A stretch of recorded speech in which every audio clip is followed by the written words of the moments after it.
The week Clara Weston lost everything, she did not scream. She did not call her sister.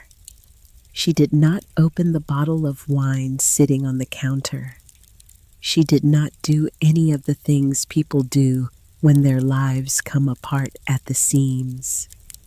She drove 5 hours north on Route 81 in a car with brakes that groaned on every downhill stretch, with a cardboard box of office things on the back seat and her wedding ring sitting at the bottom of a cold coffee cup in the cup holder. She was 31 years old. In 11 days, she had lost her job, her marriage, and the last person on earth who had known her since she was small enough to sit on a kitchen counter and lick batter off a wooden spoon. Her grandmother, May, was gone. And May, it turned out, had left behind more than a small white house and a worn-out cookbook. She had left behind a brass key, a hand-drawn map covered in 80 years of careful pencil marks, and a promise made on a December night in 1944 to a man who walked into the dark and never walked back out. A promise that had been waiting quiet and patient for the right hands to finally finish what one woman had spent her entire life trying to complete. This is the story of what Clara found and what found her. The week Clara Weston lost everything, she did not scream. She did not call her sister in Roanoke. She did not open the bottle of Merlot sitting on the kitchen counter, the one her husband had bought 3 weeks ago for a dinner party they never ended up hosting. She did not sit on the bathroom floor. She did not do any of the things people do in movies when their lives come apart at the seams. She drove 5 hours north on Route 81 alone in a car with brake pads that groaned on every downhill stretch, with a cardboard box of office things riding in the back seat and her wedding ring sitting at the bottom of a cold coffee cup in the cup holder. The ring had been there since she pulled out of the parking garage of Mercer and Holt Associates for the last time. She had not planned to take it off. Her hand had simply made the decision before her mind did. She was 31 years old. In 11 days, she had lost 3 things that do not come back. Her job went first. Tuesday afternoon, 3 o'clock, a glass-walled conference room on the 14th floor.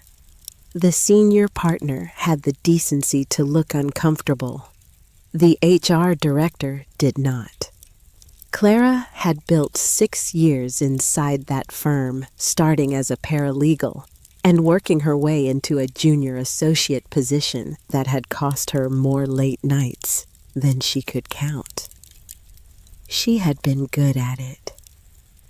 She had been careful and precise and thorough, and none of that had mattered in the end because the client she had spent 14 months on had walked, and the firm needed somewhere to put the loss.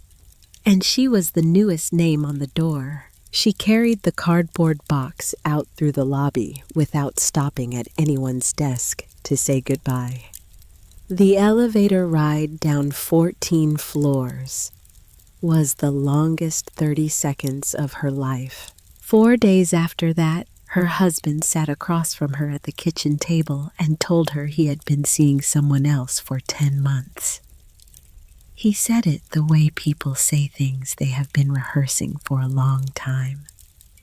Calm, organized, almost gentle in the way that is worse than anger, because it means the decision was made so long ago that he has already grieved the marriage and come out the other side while she was still inside it, believing it was real.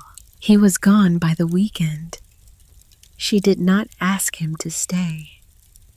3 weeks before any of that, her grandmother May had died in her sleep in the small white house in Laurel Fork, Virginia. 98 years old. The doctor said it was peaceful. Clara had driven up for the funeral, stood at the graveside in the January cold, shaken hands with women in their 80s she did not know, and a minister who had never met May and driven back south the same day because she had depositions to prepare. She had not let herself feel it yet. Now she was driving back. 5 hours north. No depositions. No husband. No office to return to. Just the road and the dark and the groaning brakes and the coffee-cold wedding ring and the knowledge sitting heavy in her chest that the last person on earth who had known her since she was small enough to sit on a kitchen counter and lick batter off a wooden spoon was gone. Mae Weston had been many things. A librarian for 40 years at the Laurel Fork Elementary School. A woman who could silence a room full of 10-year-olds with a single look. A maker of pies that people in that town still talked about with the kind of reverence usually reserved for things that cannot be replicated. But what May had never been, not once in all the years Clara had known her, was a woman who explained herself. She did not tell you what she was thinking. She showed you what she had decided. She did not say she loved you. She sat down next to you with a bowl of dough and put your hands in the right position and showed you how to push and fold and turn until something shapeless became something whole. Clara had spent her entire childhood in that kitchen in the summers learning things May never named. Patience, precision, the specific kind of steadiness that comes from finishing what you start even when it is harder than you expected. She had thought in the way that adult grandchildren often think that she understood her grandmother. She had been wrong. The town of Laurel Fork appears on Route 11, the way small towns in the Shenandoah Valley tend to appear gradually without announcement. A gas station and a grain elevator and a water tower, with the town's name in faded blue letters, and then the main street, 2 blocks of brick storefronts, most of them still occupied, which is more than you can say for a lot of towns this size. Clara had been coming here every summer for as long as she could remember. She knew the way to May's house without thinking. Left on Cedar, right on Millbrook, third house, on the left, white clapboard green shutters porch that ran the full length of the front. She pulled into the driveway at 2 a.m, sat in the car for a while, listened to the engine tick as it cooled. The house was dark. It was going to be dark every time she came here now. She went inside and slept in the guest room without unpacking, and in the morning she drove to the office of Harlan Cobb, attorney at law, which had occupied the 2nd floor above the old hardware store on Cedar Street since 1962. Harlan Cobb was 88 years old and looked like a man who had decided some years ago to stop being in a hurry. He had white hair, a wool vest in a shade of green that had not been fashionable since the Eisenhower administration, and the kind of slow, deliberate hands that belong to people who have learned that careful is usually faster in the end. He had taken over the practice from his father in 1960, when he was 24 years old and freshly barred, and he had been May's attorney ever since. In the way of small towns, he was also her neighbor's cousin, and the man who had read scripture at her husband's funeral in 1987, and the person she had called first when her water heater failed in 2014. He poured 2 cups of coffee without asking and set one in front of Clara and did not say anything for a moment. Then he opened the center drawer of his desk and set 2 things on the blotter between them. A brass key on a leather cord, the leather worn pale on one side from the pressure of a thumb that was no longer alive to press it, and an index card in May's handwriting, a county road number, and a property address. Your grandmother was very particular about the order of things, Harlan said. She wanted you to have the house in town. The taxes are paid, no liens, no complications. That part is straightforward.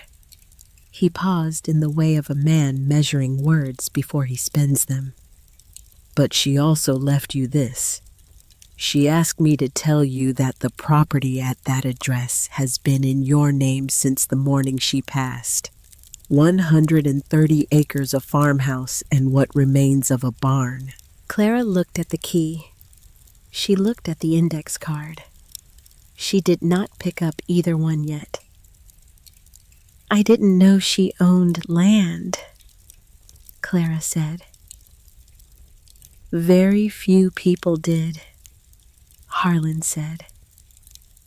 He folded his hands on the desk. She purchased the property on the 3rd of December, 1944, from a man named Aaron Feld. The county deed records show the transaction clearly. The purchase price was $1. Clara looked at him. $1, she said. $1, he said.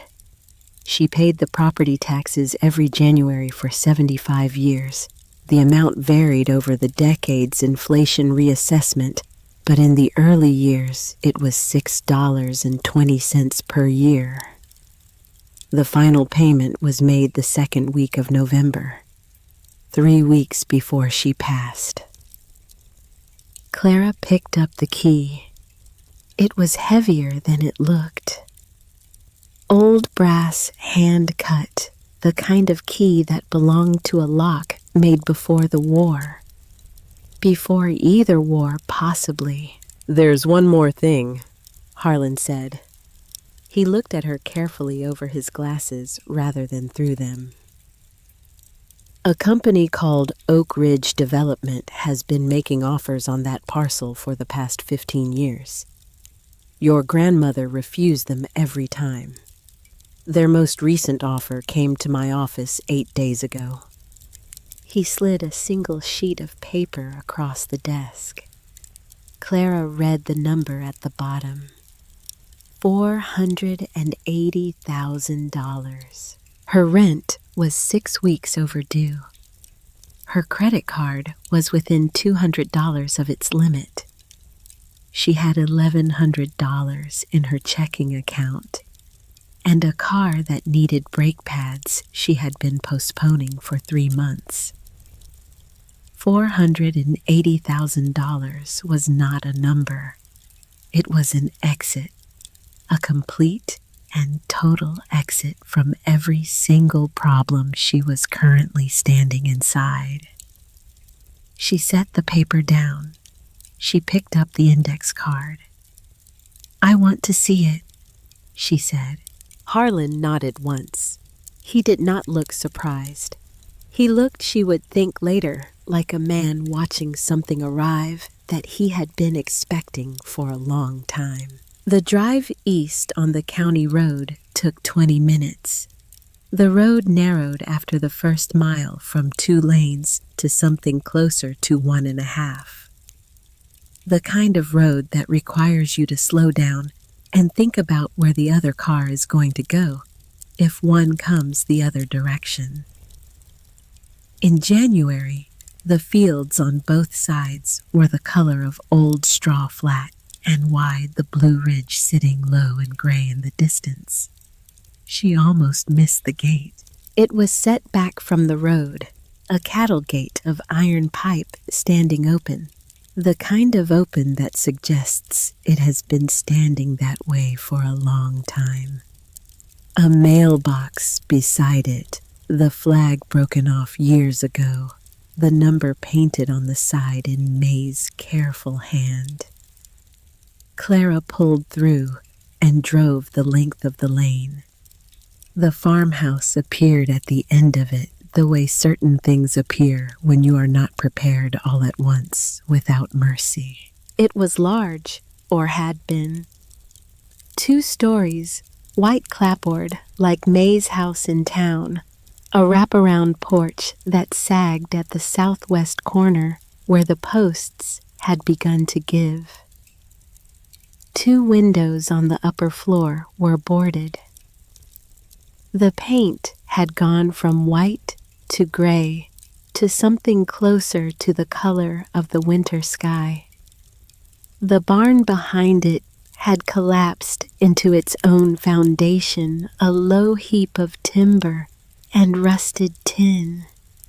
The orchard to the north was a field of skeletal trees unpruned for decades, their branches grown into each other in the way of things left too long without a hand to guide them.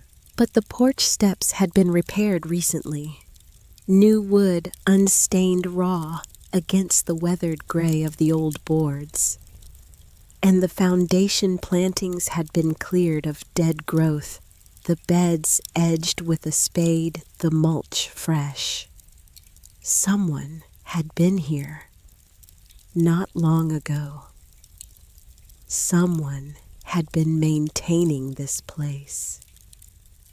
Clara stood beside her car in the cold and looked at the house for a long time. Then she took the brass key from her coat pocket and walked up to the front door. The lock was stiff. The key turned with a sound like something waking up after a long sleep, a low grinding resistance, and then a solid final click, the bolt drawing back. She pushed the door. It opened with the particular groan of a door that has been closed for years, but not for decades. The hinges moved. The wood moved. And then the air of the house came out to meet her, the specific smell of a place that has been sealed and is now open, damp stone and old timber and something else, something harder to name, the smell of time. She stood in the doorway and let her eyes adjust. The front hall was broad, an oak staircase along the right wall intact, plaster walls cracked in places but standing. The floors were pine wide plank, the wood gone dark with age but solid under her feet when she stepped inside. She moved through each room slowly. The front parlor empty except for a tall case clock against the far wall, its hands stopped at 4:20. The dining room, the kitchen, a wood stove along the north wall, the iron still sound, a length of stovepipe running up through a hole in the ceiling that had been patched with flashing and sealed against weather. Someone had done that recently, too. She stood in the kitchen for a long time, looking at that patch of flashing, thinking about the hands that had done it, and not understanding yet whose hands those had been. The cellar door was beside the pantry. Small, painted dull green, a heavy iron latch. A hand-lettered sign tacked above it in printing she recognized from 1,000 library checkout cards and birthday letters and recipe instructions. May's printing. Cellar do not open without the key. Clara looked at the brass key in her hand. She lifted the latch. The steps descended into darkness so complete it seemed to have weight. She used the flashlight on her phone. The beam swept stone walls, fieldstone, laid without mortar in the old way, tight and dry. Shelves along 3 sides, floor to ceiling. Mason jars, dozens of them, their contents darkened and unidentifiable with age, the lid still sealed. Labels in faded ink, dates from 1944 and 1945. Apple butter, bread and butter pickles, stewed tomatoes, peach preserves, a wooden table in the center, a kerosene lantern on it, the reservoir still holding oil. Against the far wall, a cot, made up. Sheets and a wool blanket and a pillow ready, as if someone had been expected any night for 80 years. Above the cot on the shelf, 2 framed photographs. Clara crossed the room and held the phone's light up to the first one. A young woman in a light-colored dress standing in front of this house in summer. Trees full grass high, the porch behind her intact and freshly painted. She was holding a child. A boy of perhaps 4 or 5 years old, dark-haired, serious-faced, his small hand gripping her finger.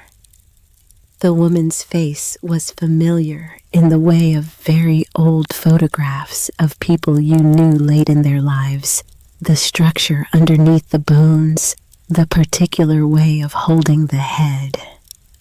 It was May. May at 19 or 20 years old. The boy was not Clara's mother.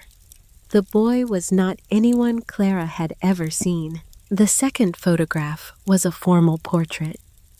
A man and a woman standing before what appeared to be the entrance to a synagogue. European clothes, 1930s style, the kind of careful dressed for an occasion formality that belongs to people who do not take photographs often and want to get it right. The woman wore a dark dress and a small brooch at her collar.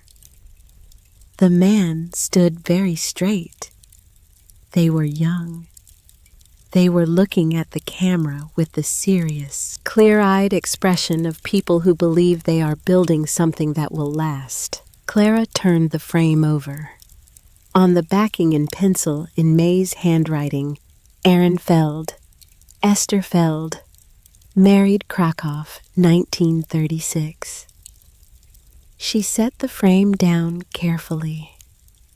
In the center of the table, held down by a brass paperweight in the shape of an apple, was a wooden box, the size of a small footlocker, smoothed by many hands, and burned into the lid in letters that were careful and deliberate and final. Clara. Not Clara Weston, just Clara. She sat down on the cot. She lifted the lid. Inside, packed tight, were 43 mason jars, each one filled with rolled bills bound with rubber bands that had gone soft and sticky with age. Clara opened one jar. The bills were 50s and 100s old series, but legal tender. She did not need to count it precisely to understand what she was looking at. She already knew. She sat on that cot in the cold of the cellar for a long time, looking at 43 jars of money her grandmother had put away over the course of a life. And she felt something move through her that she could not have named if someone had asked. It was not happiness. It was not relief, though relief was part of it. It was something closer to the feeling of a door opening into a room you did not know existed in a house you thought you understood completely. Beneath the last jar, wrapped in a square of oilcloth tied with kitchen twine, were two things: a leather-bound journal and a letter in a sealed envelope. The name on the front in May's handwriting was a single word: Clara. She did not open the envelope in the cellar. She carried it upstairs into the kitchen, and she sat down in the chair nearest the wood stove, as if the stove were lit, as if there were warmth coming from it. And she opened the envelope, and she read. May's handwriting was looped and deliberate, the penmanship of a woman who had been taught that letters were worth forming correctly, because what you wrote might outlast you. The paper was good paper, cream-colored, the kind kept in a desk drawer for occasions that matter. It began the way May began most things, without preamble. Clara. If you are reading this, then the house has done its work, and the key has found the right hand, and you have made it up the road alone the way I knew you would. You never needed anyone to drive you somewhere. You needed someone to tell you the destination was worth going to. I am going to tell you something now that I should have told you years ago, and I am sorry I did not. I was not afraid you would think less of me. I was afraid you would think more, and I have never wanted to be thought more of for doing what was simply the right thing to do. In the winter of 1944, I was 19 years old and teaching reading at the elementary school and living with my parents in this town. I was not remarkable. I was a girl who was good with children and could bake a pie and had never been more than 60 miles from where she was born. On the night of December 3rd, a man came to our door. His name was Aaron Feld. He and his wife Esther had come to this country from Krakow, Poland in 1942 through a chain of people who passed them from one set of careful hands to the next across 2 years and an ocean. They were Jewish. By the time they reached Virginia, most of their family was gone. They bought the farm east of town with the last of their money because a contact in New York City had told them this part of the valley was quiet and the people minded their own affairs. They had a son. His name was Ezra. He was 4 years old. They lived on that farm for a year. They kept to themselves. I knew of them the way you know of people in a town this size. A glimpse at the grain store, a figure on the road, a name that comes up in quiet conversation. I had never spoken to Aaron Feld before the night he knocked on our door. He came at 11 o'clock at night in December in the dark.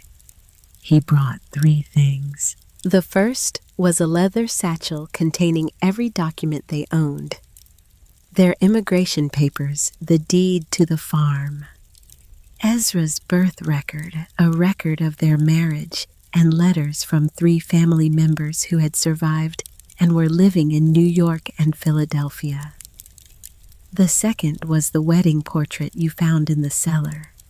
The third was Ezra, who was asleep in his father's arms and did not wake when Aaron placed him in mine. Aaron paid me $1 and signed a receipt of sale for the farm. He said if we do not return within 30 days, keep the boy as your own, and do not speak our name where it might be heard. He was gone before my father reached the bottom of the stairs. Aaron and Esther Feld were arrested at a federal checkpoint in western Maryland 18 days later. The charges were falsified, a matter I only came to understand fully decades later, with the help of a lawyer in Washington who spent years untangling what had been done to them. Aaron died in a federal detention facility in April of 1945. Esther died in the same facility in January of 1946. They were 31 and 29 years old. I was 19 years old, with a 4-year-old boy asleep in the guest room, and parents who did what people of that generation did when something impossible was put in front of them. They made it possible. My mother told the town Ezra was the son of my father's cousin, a widow in Richmond. Nobody asked too many questions. People in a town this size learn quickly which questions are not for asking. I raised Ezra for 4 years. He called me May. He learned to read in this house, sitting at the kitchen table with the books I brought home from school. He had his father's way of going very still and very quiet when he was thinking hard about something. He had his mother's eyes, dark, direct, not unkind, but serious in the way of a child who has seen things that settle into the bone. In the spring of 1948, a letter arrived from Philadelphia.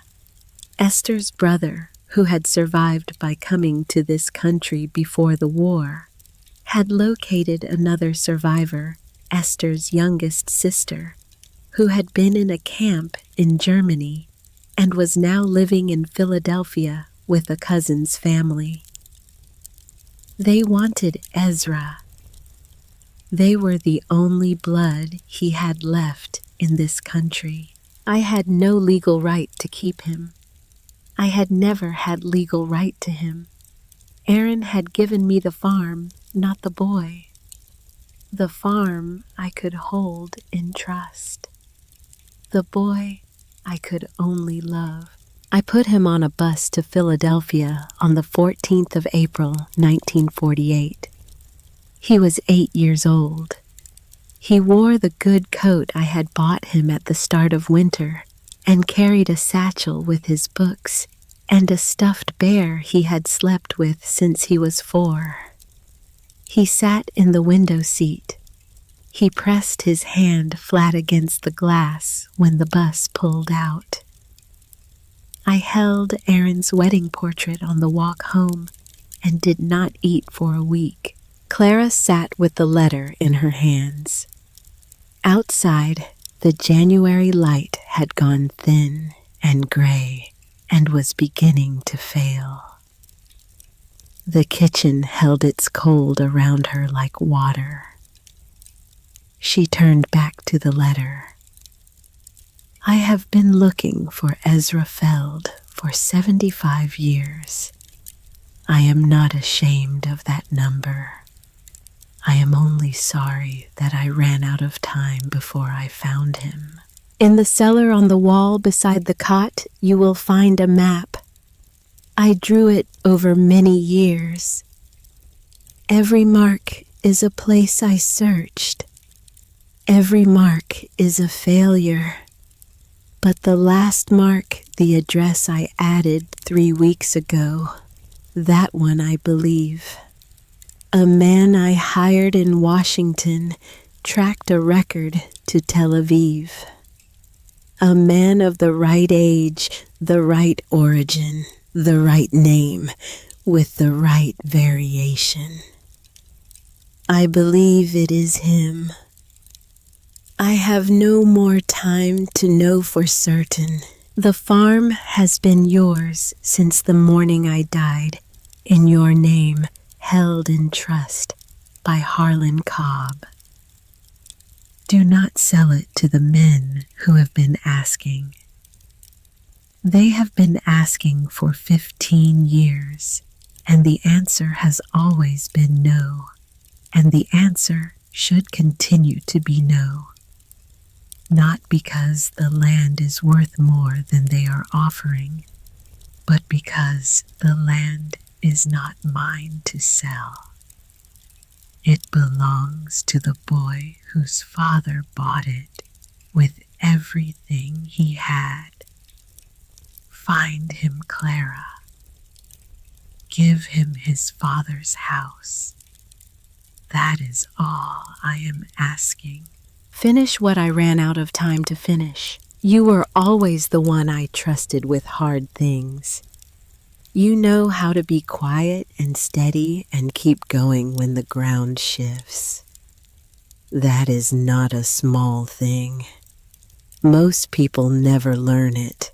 A kept promise doesn't need a witness, but it needs someone to keep it. Your grandmother, May Weston. Clara folded the letter along its original creases. She set it on the table. She looked out the window at the dormant orchard, the skeletal rows of unpruned trees, the sky gone the color of old tin. Then she went back down to the cellar. She stood in front of the wall beside the cot, and she looked at the map. It was drawn on a piece of drafting paper, large, tacked to the fieldstone with 4 small nails. The paper had yellowed and curled at the edges, but the lines were still clear. A hand-drawn map of the eastern United States, and beyond it, in smaller scale, Europe and the Middle East. Across it in pencil were marks, dozens of them.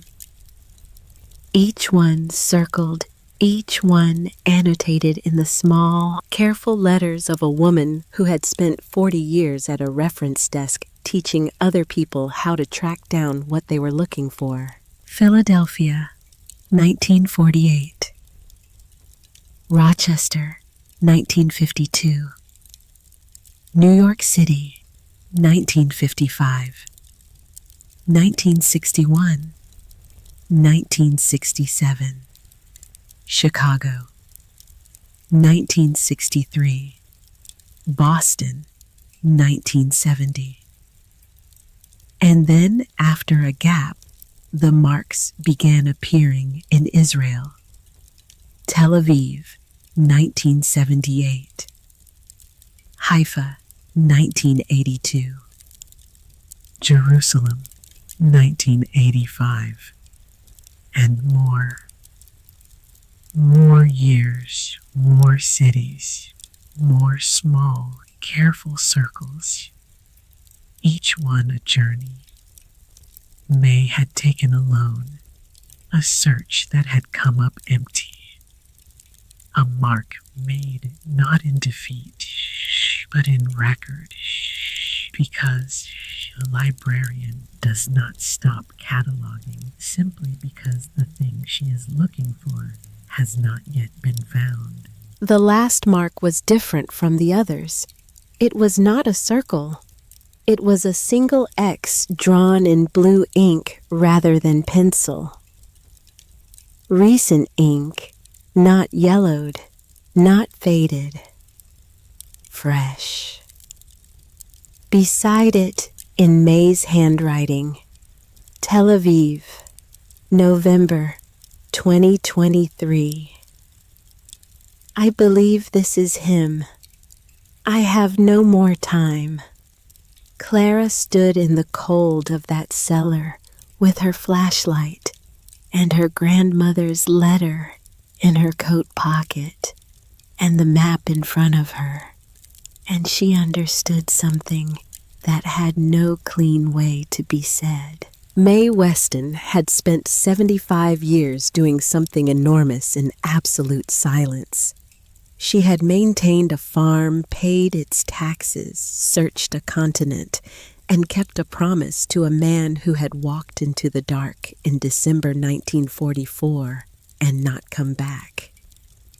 She had done all of it without telling her daughter or her son-in-law or her granddaughter or anyone in the town who had known her for 50 years as the librarian who baked good pies and showed up early and stayed late and never asked for anything.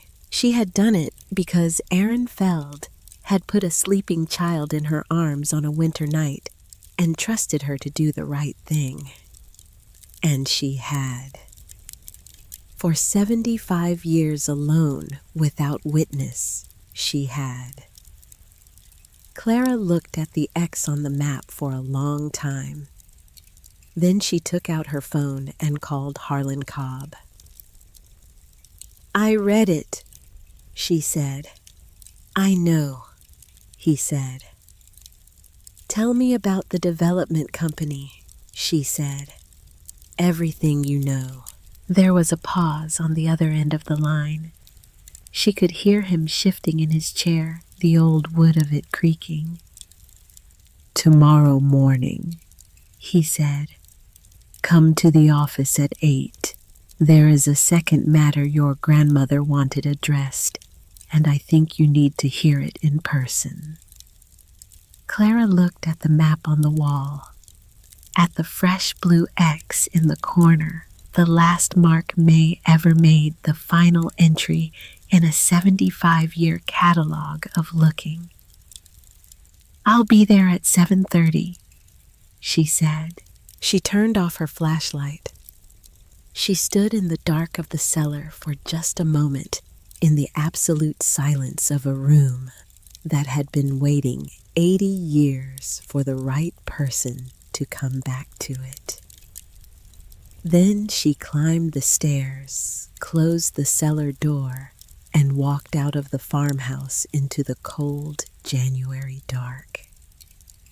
She had work to do. Harlan Cobb's office at 7:30 in the morning smelled of coffee and old paper, and the particular stillness of a room where serious things had been decided quietly for 60 years. The radiator along the far wall ticked and hissed. Outside Cedar Street was empty, the storefronts dark, the town not yet awake. Harlan was already at his desk when Clara arrived. He had a cup of coffee waiting for her and a manila folder sitting closed in the center of the blotter, and the expression of a man who had been carrying something for a long time and was about to set it down. Clara sat. She wrapped both hands around the coffee cup. "Tell me about Oak Ridge," she said. Harlan opened the folder. He did not look at the papers inside it. He had read them enough times that he no longer needed to. "Oak Ridge Development is based in Richmond," he said. "Garrett Holloway is the principal. They build residential subdivisions, the kind that go up on farmland east of small towns when the town gets close enough to a highway interchange to become attractive. They have been buying parcels in this county since 2007. Your grandmother's land is the last significant piece they need to complete the footprint of a project they have been planning for 11 years. How long have they been approaching her?" 15 years, Harlan said. "The first offer was $80,000 in 2009. Your grandmother wrote back a single sentence. I still have the carbon copy." He slid a piece of paper across the desk. Clara read it. "The property is not available for sale now or at any future time. Mae Weston, November 14th, 2009. "Every year after that," Harlan said, "they sent a new offer. Every year the number went up. Every year she sent back the same sentence or a version of it. By 2020, they had reached $340,000.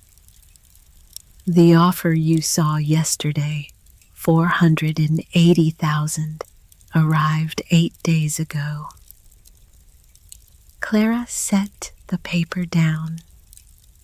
And now, Harlan took off his glasses. He held them in both hands and looked at her the way people look when they are about to say something they have been measuring carefully. I received a letter from Oak Ridge's attorney the day before yesterday.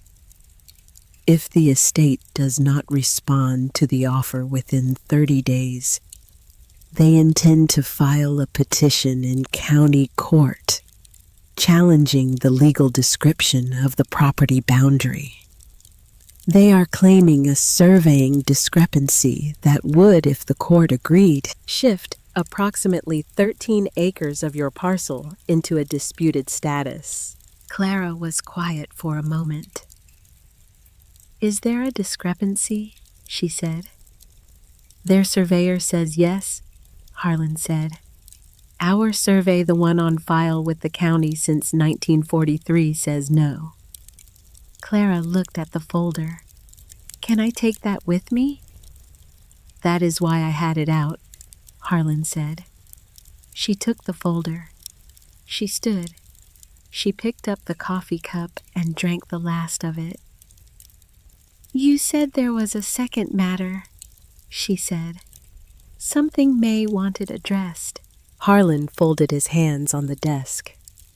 The morning light was coming through the window behind him now, thin and winter pale, laying a long rectangle of gray across the floor. "Your grandmother left a second envelope," he said. "Sealed. She was very specific about the conditions under which it should be opened. It is not to be opened until the man named Ezra Feld has been located and his identity confirmed." He paused. "She said you would know what to do with the first envelope before we needed to discuss the second." Clara looked at him for a moment. "Keep it," she said. "I'll be back." She was halfway to the door when Harlan spoke again. "Clara." His voice had changed register, slightly gone quieter. "There is one more thing. Something your grandmother did not put in any letter because she felt it was mine to say if I chose to say it." She turned. The old man sat very still in the morning light. His hands were flat on the desk. He looked like a man doing the arithmetic of honesty, calculating whether the truth served the moment. "From 1968 to 1980, he said, I paid the property taxes on the Feld farm. 12 years. Your grandmother was raising your mother alone after your grandfather died, working a librarian's salary, and the taxes came due every January, and some years the money was not there. She never asked me to do it.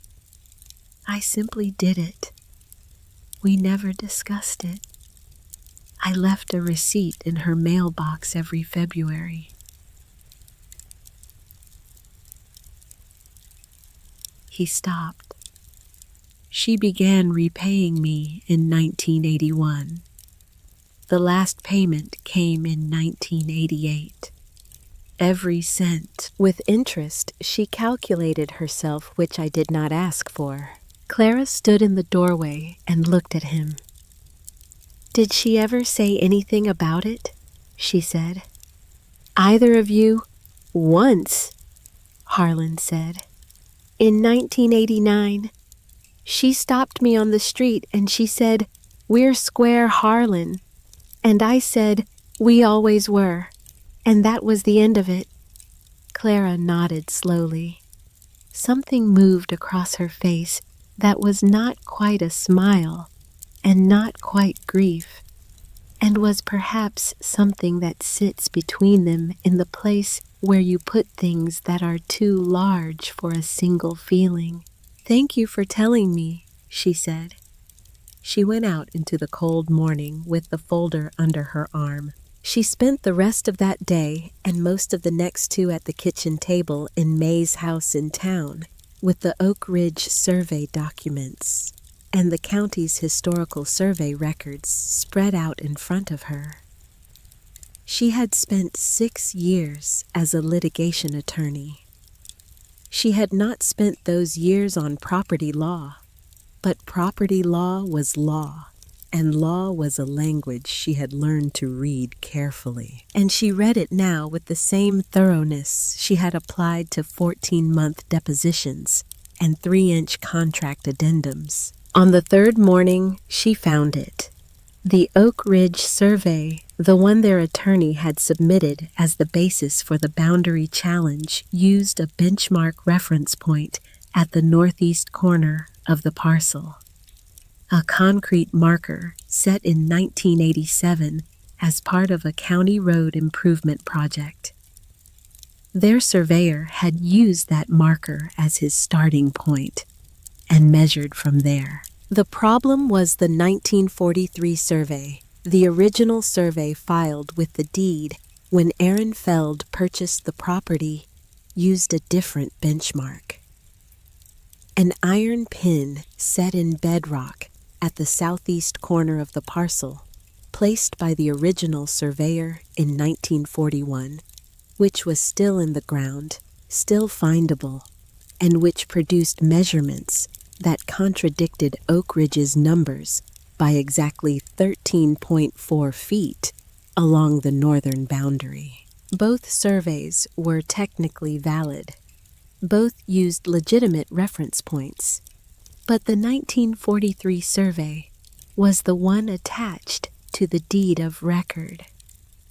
It was the one that had defined this property for 80 years. And 13.4 feet of discrepancy measured along the northern boundary meant that Oak Ridge's proposed subdivision encroached on her parcel by that margin along a boundary line that ran for nearly a quarter mile, which meant that Oak Ridge's existing infrastructure, the access road, they had already cut the utility easements, they had already filed the drainage swale, they had already graded, crossed into her land. Not potentially, actually, by more than 13 feet for more than a quarter mile. Clara sat back in May's kitchen chair and looked at the ceiling for a long moment. She was not going to need to defend herself from Oak Ridge Development. Oak Ridge Development was going to need to come to her. She called Thaddeus Vick in Washington the next morning. Thaddeus Vick was the attorney. May's letter had referenced the specialist in wartime property claims and displaced persons records who had been working with May quietly for 20 years. His office was in a building on K Street that had the particular gravity of a place where significant things were handled without fanfare. He had a measured voice and the habit of listening completely before he spoke, which Clara recognized as the habit of someone who understood that what is not said is often more important than what is. She told him what she had found in the cellar. She told him about the map on the wall, the jars of money, the letter, the photographs. She told him about Aaron and Esther Feld, and the receipt of sale for $1, and the county deed records showing May's ownership from December 1944 forward. When she finished, Vic was quiet for a moment, in the way of a man settling something into place. "May told me this day would come," he said. "She described you to me. She said you would find everything, and you would understand it, and you would call me. And she said, when you called, I should tell you what I found, and trust you to decide what to do with it." "What did you find?" Clara said. "Several things," Vic said. The first concerns Aaron and Esther Feld directly. The federal detention facility where they were held was the subject of a civil rights investigation that began in 1978 and concluded in 1994. The investigation determined that a number of detainees held at that facility between 1943 and 1947 had been arrested on fabricated charges, in several cases generated by a federal field agent who was later found to have accepted payments from private parties with interests in the properties those detainees owned. Clara was very still. "Someone paid to have them arrested," she said. The investigation concluded that the evidence was consistent with that interpretation, Vic said carefully. No criminal charges were ever filed. The agent in question died in 1961, but the investigation resulted in the establishment of a wrongful detention settlement fund for verified heirs of affected detainees. The Feld family is named in the fund records. The claim has never been filed. How much? The base settlement for verified heirs of a wrongful detention case from that period is calculated on a formula, Vic said. In the Feld case, given the documented deaths of both detainees in custody, the current calculated value of the unclaimed settlement is approximately $1.4 million. Clara set her hand flat on the table. She looked at the window. The eligible claimant would be the surviving heir of Aaron and Esther Feld, Vic continued, which means we need to find Ezra. I know where to look, Clara said. May left me an address. There is one more thing, Vic said.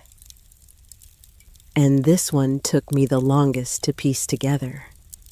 I want you to hear it in full before you decide how you feel about it. Clara waited. May received 7 letters between 1988 and 2019, Vic said. Anonymous, no return address. Each letter bore a postmark from a different city, Boston, Chicago, New York, twice from Tel Aviv, once from Haifa, once from a town in New Jersey I had never heard of. Each letter contained a single sentence. He paused. I have copies of all 7, he said. With May's permission, she sent them to me in 2018 for analysis. I compared the handwriting across all 7 letters and against samples of May's own correspondence to rule out self-generation. The handwriting is consistent across all 7 letters and belongs to a single individual. I then cross-referenced the postmarks and dates with publicly available travel records and immigration databases. He paused again. Clara said nothing. She was listening the way May had taught her to listen completely without preparing her response in advance. The letters were written by Ezra Feld, Vic said.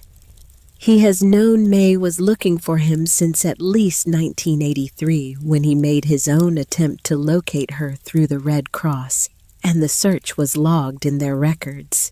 He found out she was looking. He could not bring himself to answer directly, but he could not let her search in silence without knowing he was alive. So he wrote. 7 times over 31 years. 1 sentence each time. Always the same essential content, different words. Clara breathed slowly. What did the sentences say? She heard Vic open a folder. The first one, postmarked Boston, 1988, I am well, and I remember. He paused. The second, postmarked Chicago, 1991. The boy from the farm is alive, and has not forgotten. The third, 1995 Tel Aviv, I carry what was given to me. The fourth, 2001 New York, I think of the kitchen and the books and the coat she bought me. The fifth, 2008 Haifa, I am an old man now and I am still here. The sixth, 2014 New Jersey, tell whoever comes after you that I remember her name. And the seventh, 2019 Tel Aviv. Vic stopped. The seventh one simply said May. Clara closed her eyes. Outside, through the window of May's kitchen, a cardinal landed on the bare branch of the apple tree in the backyard, a point of red against the gray January sky, and sat there for a moment before it lifted and was gone. He knew, Clara said. Oh, he knew she was looking for him. Oh, yeah, Vic said. And he wrote to her, but he never let her find him. I believe, Vic said slowly, that he was afraid, not of her, of what it would mean to go back. Some people carry their grief by moving forward and never stopping, because they have learned that stopping is when it catches up with them. I am speculating, but that is my understanding of it, given what I can see in those 7 letters. Clara sat with that for a moment. Does he know she is dead? She said. I don't know, Vic said. I have an address in Tel Aviv. It is the same address May marked on her map. I believe it is current. Then I need to write a letter, Clara said. She spent the rest of that week doing 2 things simultaneously, moving between them, the way you move between tasks when both matter and neither can wait. The first was the Oak Ridge situation. She drove out to the farm 4 times that week, each time with a different instrument, a tape measure, a compass, a soil probe, and finally a camera. She walked the northern boundary of the parcel from the iron pin at the southeast corner to where the Oak Ridge access road crossed the line, and she documented every step of it. She photographed the access road. She photographed the utility conduit where it crossed the boundary. She photographed the drainage swale. She measured. She noted. She recorded. Then she wrote a 12-page legal memorandum, which she did not send to anyone. She kept it in the manila folder with Harlan's survey documents. She was not ready to use it yet, but she wanted it ready when the time came. The second thing was the letter. She sat at May's kitchen table on a Thursday evening with the good cream-colored paper she found in the center drawer of May's desk. The same paper May had used to write the letter in the cellar, and she wrote by hand. Not on her laptop. Not an email. By hand, with May's fountain pen, which still had ink in it, because, of course it did. She sat with the blank page for a long time before she wrote anything. She thought about what it would mean to be Ezra Feld, to be a 4-year-old boy handed to a stranger in the dark by a father who never came back. To grow up with that absence, that specific shape of loss that is not death in the ordinary sense, but disappearance, which is somehow harder to grieve because there is no moment to point to no grave, to stand beside only the door that closed and did not open again.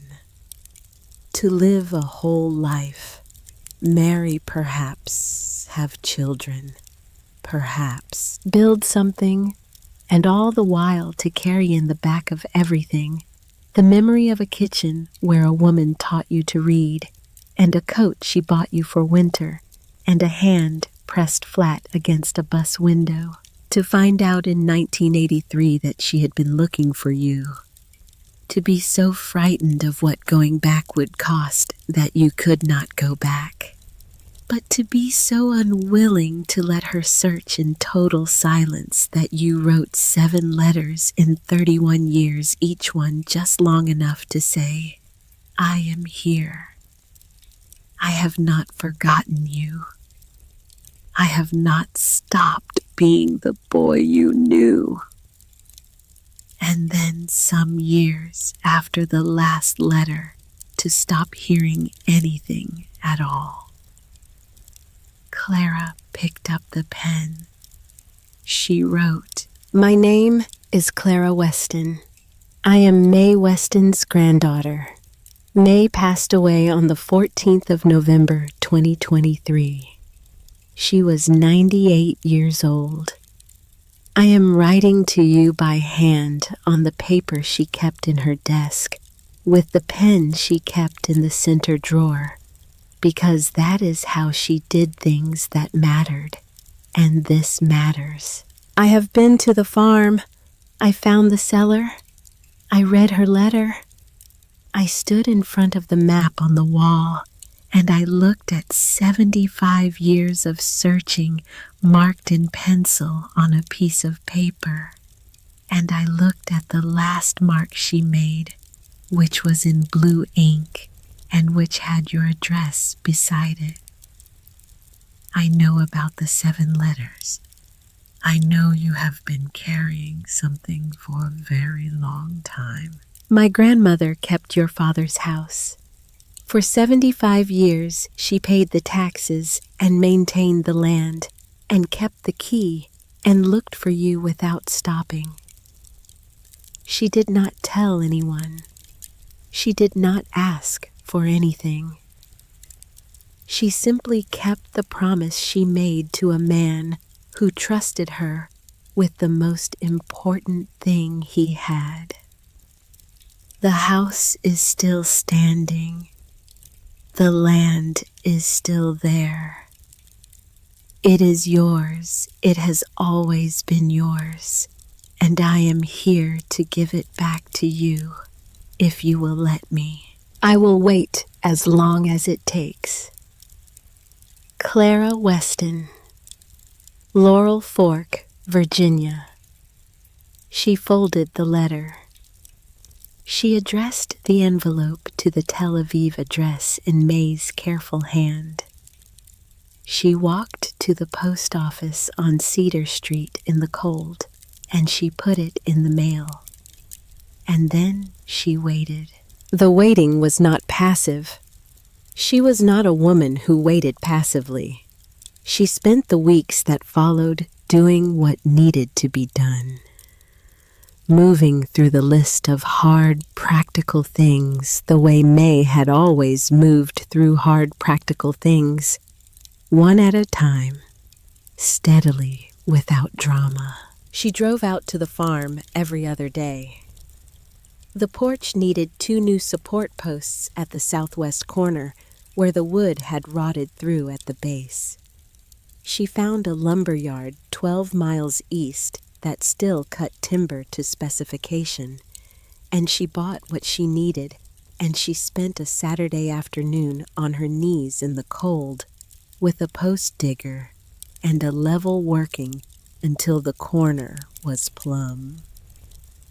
She was not a carpenter. She made mistakes and corrected them.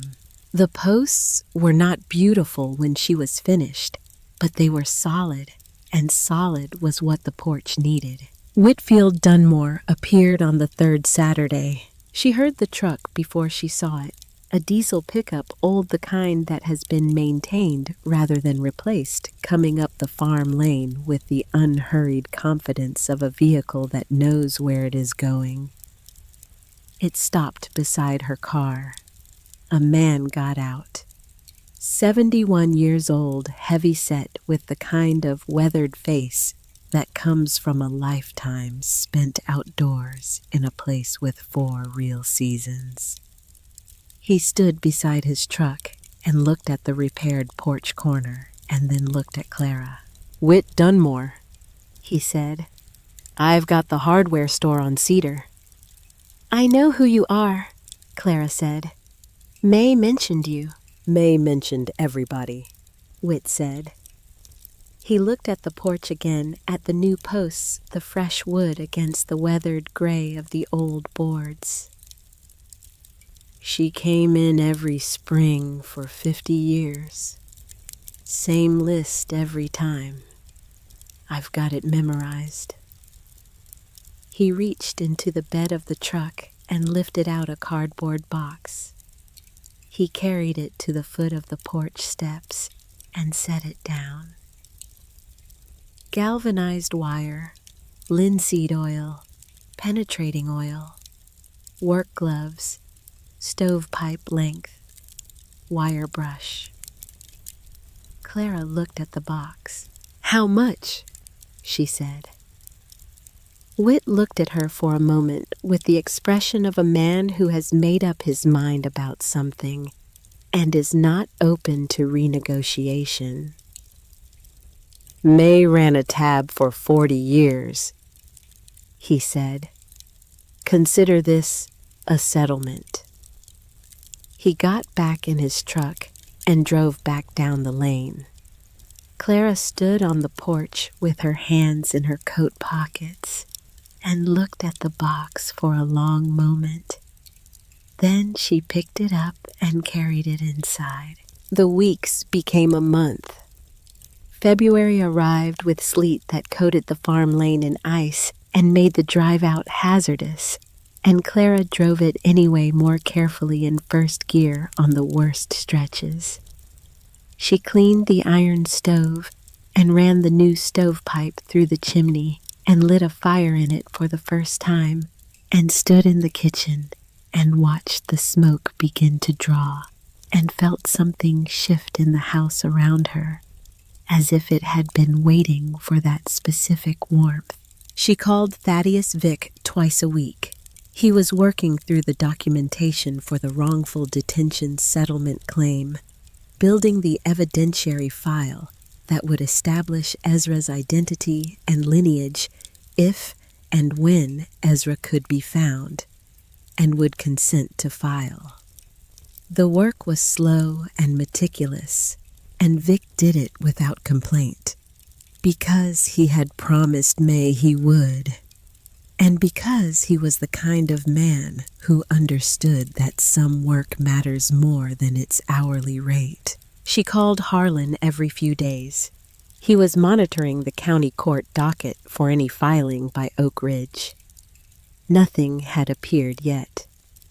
Garrett Holloway was patient, or was playing patient, biding his time inside the 30-day window. Clara let him bide. She was working on something he did not know about yet. In the 3rd week of February, on a Tuesday afternoon, when the sleet had given way to a thin, cold rain, she drove to the county seat and spent 4 hours in the records room of the Register of Deeds office, pulling every survey document, every easement, filing every right-of-way application that touched either her parcel or the Oak Ridge development parcels adjacent to it. She was looking for something specific.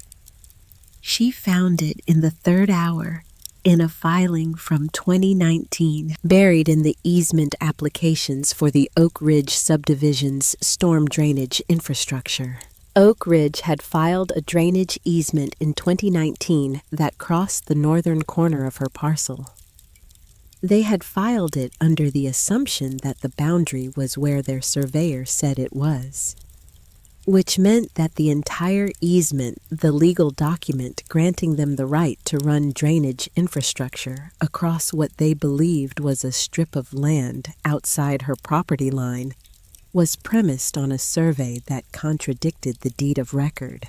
If the boundary was where the 1943 survey said it was, and it was, Clara was certain of it, then Oak Ridge had been operating drainage infrastructure across her land for 5 years without a valid easement. They did not have a legal challenge to bring against her. She had a legal challenge to bring against them. She drove home through the rain with the document copies in a folder on the passenger seat, and she sat in May's kitchen and opened her laptop and began to draft not a legal complaint, but a letter. She wrote to Garrett Holloway directly, not through his attorney, to him personally on May's cream paper in her own handwriting. She told him what she had found. She told him what it meant. She told him that she had no interest in litigation and that she had no interest in his money and that she had every interest in resolving this situation in a way that was good for the land and good for the town and honored the history of the people who had owned this farm before her grandmother. She told him she would like to meet. She told him she had a proposal. She sealed the envelope and mailed it on a Wednesday. On Friday, Garrett Holloway's attorney called Harlan Cobb. They would meet in March, but before March, something else happened.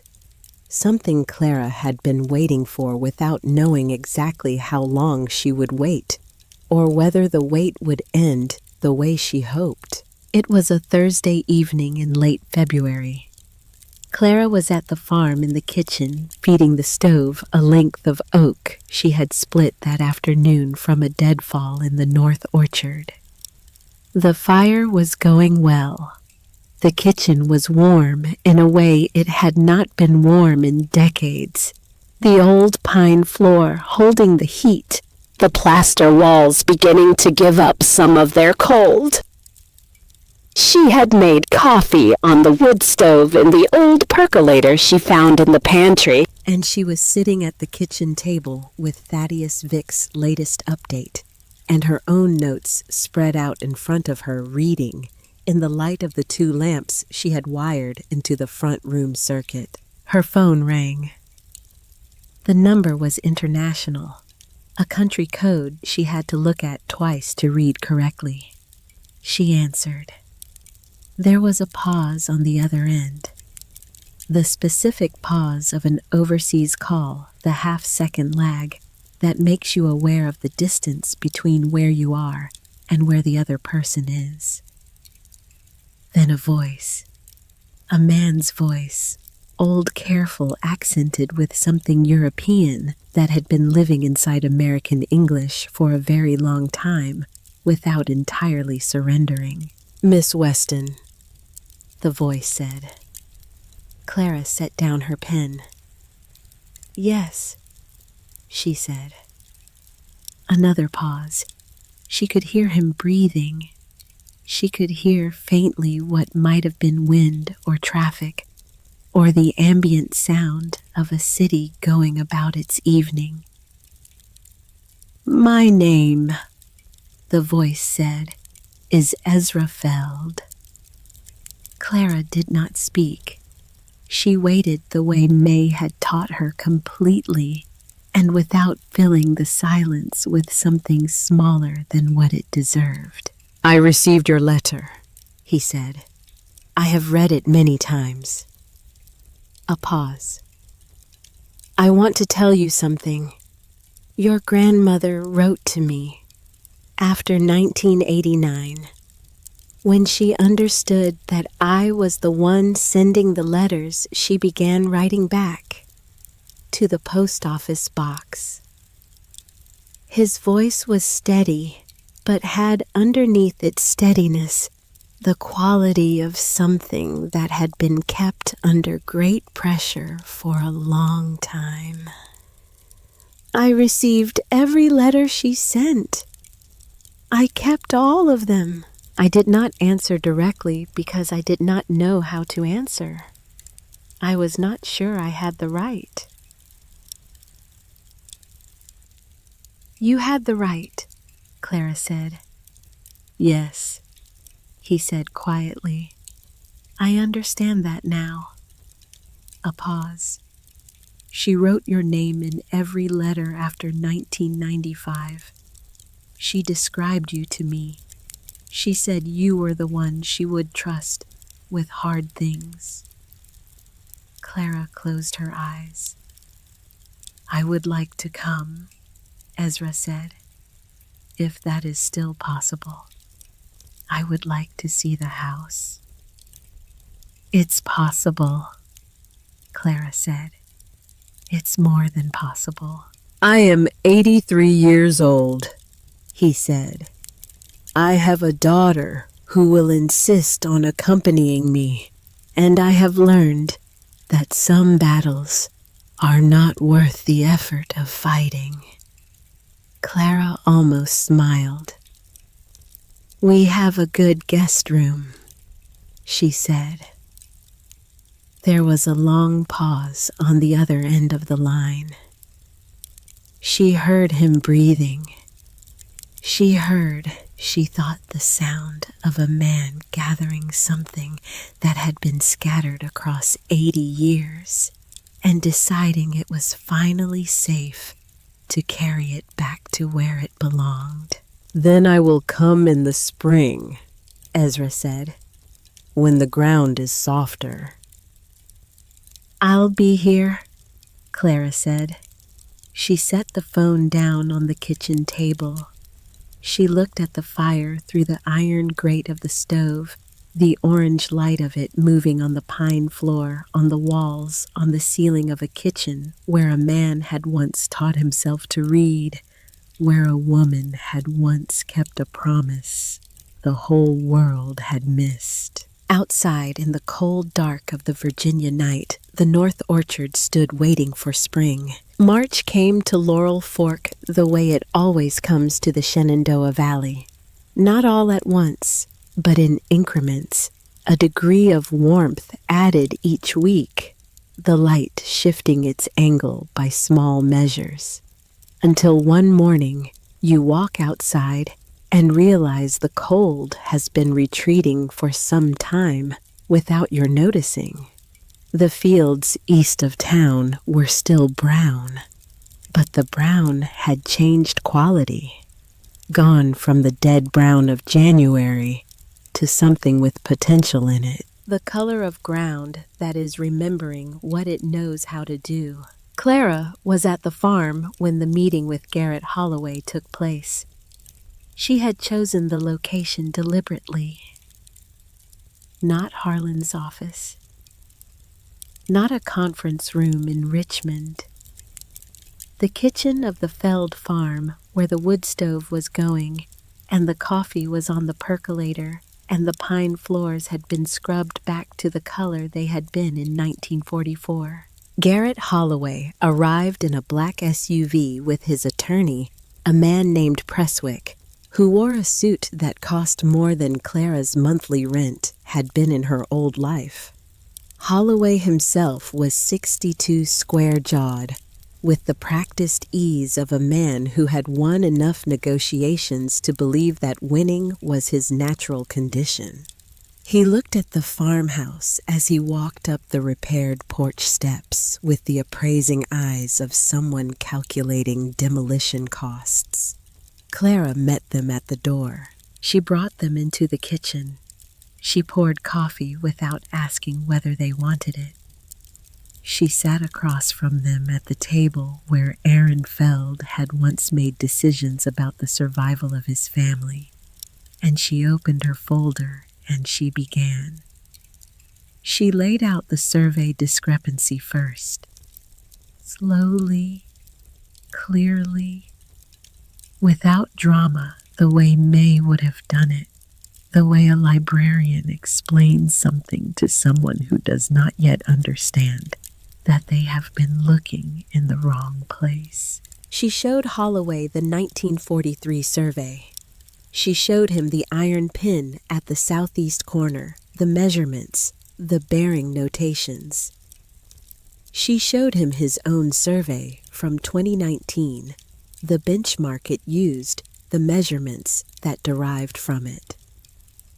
She showed him the discrepancy. 13.4 feet, running along the northern boundary for just over a quarter mile. Then she showed him the 2019 easement filing. Presswick leaned forward. He looked at the documents. He looked at them for a long time without speaking, and the silence that came off him during that examination was the silence of a man recalculating. Holloway looked at Clara. "What do you want?" he said. It was the right question asked in the wrong tone by a man who was still operating under the assumption that everything had a price, and the only variable was the number. Clara recognized the tone. She had heard it in conference rooms for 6 years. "I want 3 things," she said, "and none of them are money." She had written the proposal on May's cream paper in her own hand, and she slid it across the table. The first condition, Oak Ridge Development would fund the complete restoration of the Feld farmhouse as a community heritage center. Structural restoration, weatherproofing, interior rehabilitation to a state suitable for public use. The center would maintain a permanent exhibit telling the story of Aaron and Esther Feld, their journey from Krakow, their purchase of this land, their detention and death, and the 75 years of quiet stewardship that had followed. The exhibit would be accurate, documented, and permanent. Oak Ridge's name would appear nowhere in the exhibit. Their contribution would be acknowledged on a small plaque near the entrance if they wished. If they did not wish, it would not appear at all. The second condition, Oak Ridge would deed 85 acres of the parcel along Hollow Creek to a newly established public land trust to be managed by the county for permanent public access. The land would be designated in perpetuity as the Aaron and Esther Feld Memorial Preserve. No structures, no development. Trails fishing access the creek bottomland, maintained in its natural state for every child in the county who wanted to walk along a creek on a spring afternoon. The third condition, Oak Ridge would fund an annual scholarship at the county school district in the amount of $5,000 per year for 25 years, awarded to a graduating senior pursuing study in History American Studies or a related field. The scholarship would carry Mae Weston's name. In exchange, Clara would grant Oak Ridge a permanent easement over the disputed 13.4-foot strip along the northern boundary, resolving the infrastructure question cleanly and permanently. She would also withdraw any potential legal challenge to the existing drainage easement. Holloway read the proposal. He read it twice. He set it down and looked at the window at the dormant orchard visible through the old glass, the skeletal trees standing in their rows. Presswick leaned over and said something quietly near his ear. Holloway looked back at Clara. "The land trust," he said.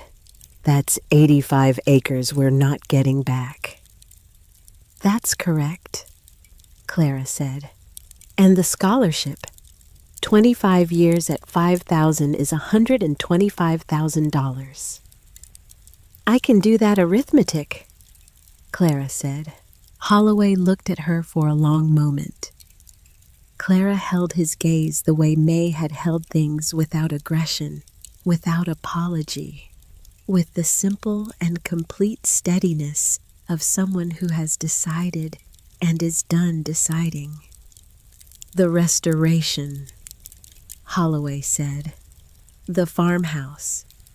What's the scope? Structural, mechanical, and interior, Clara said. I have a contractor's preliminary estimate. She slid another sheet across the table. It's $160,000 for full restoration to a standard suitable for public occupancy. That number is based on 3 independent bids. Holloway picked up the estimate. He looked at it. He set it down. You came prepared, he said. I usually do, Clara said. There was a pause. The stove ticked. The percolator had finished its cycle and sat quiet on the iron surface, the coffee inside it staying warm. Outside, a crow called once from the orchard and then was silent. I need 2 weeks, Holloway said. You have until the end of the month, Clara said. That is the deadline you established. Holloway looked at Prestwick. Prestwick gave a small, nearly imperceptible nod that meant nothing except that the man with the expensive suit had done the same arithmetic as his client and arrived at the same answer. Holloway stood. He picked up the proposal. He looked around the kitchen, at the stove, at the scrubbed pine floor, at the window with its old wavy glass, and the view of the orchard beyond it, with an expression that had shifted slightly from the one he had worn when he arrived. The calculation was still there, but something else had joined it, something that might with enough time become understanding. I'll be in touch, he said. Clara showed them to the door. She stood on the porch and watched the black SUV go back down the farm lane and turn onto the county road and disappear. Then she went back inside and poured herself another cup of coffee and sat at the kitchen table in the warm kitchen and looked at nothing in particular for a while. May would not have celebrated this moment. She would have made a list of what needed to be done next. Clara made a list of what needed to be done next. Holloway called Harlan's office on the 27th day. They would agree to all 3 conditions. The contract was signed in the 2nd week of April on a Tuesday afternoon in Harlan's office above the hardware store, with the spring light coming through the tall windows and the sound of Cedar Street going about its business below. Prestwick initialed every page with the efficiency of a man who is professionally unaffected by the content of what he is signing. Holloway signed his name on the final page and set the pen down and looked at Clara. That exhibit, he said. The one about the family. Yes, Clara said. Make it good, he said. It was not an apology. It was not close to an apology. But it was something, and Clara accepted it as something, because May had taught her that you do not require people to be more than they are capable of being in a given moment. You accept what they can give, and you move forward. I intend to, she said. She called Thaddeus Vick that evening. He had been building the wrongful detention settlement file for 3 months. The documentation was nearly complete. The immigration records, the deed of sale, the county birth and death records, that established the lineage, the federal investigation findings from 1994, the calculation of the settlement value. What remained was the one thing that could not be fabricated or substituted: Ezra's own identity documentation and his consent to file. "He's coming in June," Clara told Vic. "He'll have his Israeli identity documents with him. His daughter is an attorney in Tel Aviv. She's been helping him prepare." "That will expedite things considerably," Vic said. "How long after he files?" "Given the completeness of the documentation we have, and the fact that this claim has been in the fund's records for 30 years, simply waiting for a claimant, I would estimate 3 to 4 months for processing. The fund has sufficient reserves. There will not be a dispute about the amount." Clara was quiet for a moment. "Thaddeus," she said, "the money, the settlement, that goes to Ezra entirely. Not to the estate, not to me." "That is the legal outcome regardless," Vic said. "He is the heir. You have no claim on it." "I know," Clara said. "I just wanted to say it clearly." "I understand," Vic said. She called Harlan next, and Harlan told her the second envelope was still in his safe, still sealed, still waiting.